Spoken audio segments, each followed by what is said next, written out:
Suppose ఉదాహరణ 'పలాస' అనే cinema తీసుకుందాం.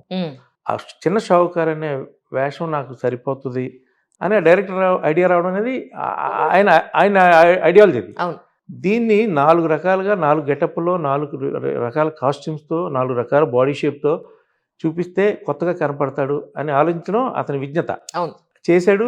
దానికి వర్కౌట్ అయింది. దాని రిజల్ట్ కూడా సక్సెస్ బాగానే అయింది. వచ్చింది. అబ్సల్యూట్‌లీ. దాని కంటిన్యూషన్ చేస్తున్నాను. అవును. కొంతమంది అంటారు, "నువ్వు తప్పు చేసావు. నువ్వు యాక్టర్‌గా ఒక 10, 15 ఏళ్ల క్రితమే నువ్వు చేసి ఉండాల్సింది కదా!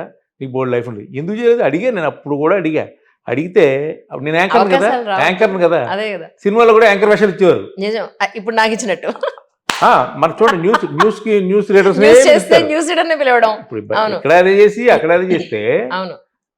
అంటే ఇక అలా ట్రీట్ చేస్తారు మన ఇండస్ట్రీలో. నిజం. నిజం. ఇండస్ట్రీలో కొన్ని చాలా ఘోరంగా ఉంటాయండి. ఔట్ ఆఫ్ ది బాక్స్ వెళ్ళి ఆలోచించరు. టెలివిజన్ యాక్టర్స్‌ని అసలు తీసుకోరు అసలు తెలుసా మీకు? అసలు. టీవీ ఆర్టిస్టులు వద్దండి. అవును. రీజన్ చెప్తారు. దానికి ఒక భయంకరమైన రీజన్ ఏంటంటే వాళ్ళని రోజు అలా చూసేసి ఫ్రీగా ఉంటారండి చూడడానికి అలవాటు జనాలు. పడిపోయారండి. వాళ్ళకి టికెట్ కొని థియేటర్‌కి ఎవడొచ్చి చూస్తాడు?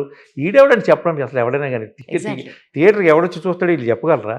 అలా ఉంటే అన్ని సినిమాలు ఆడేయాలిగా. అన్ని సినిమాలు పెద్ద పెద్ద స్టార్ సినిమాలు కూడా సూపర్ హిట్లు అయిపోవాలిగా. అవునుగా. ఎందుకు అవ్వట్లేదు? ఎక్కడ ఎందుకు అస్సలు మీరు బడ్జెట్‌తోనే మనం పెద్ద సినిమాలు, చిన్న సినిమాలు అని మనం అనుకుంటే అంటే సో కాల్డ్ చిన్న చిన్న బడ్జెట్స్‌లో ఉన్న సినిమాలు ఎన్ని సూపర్ డూపర్ హిట్ అదే అవ్వాలి అన్నా. చెప్పండి అసలు. మరి ఆ మొహాలు ఎవరికీ తెలీదు. ఎవరికి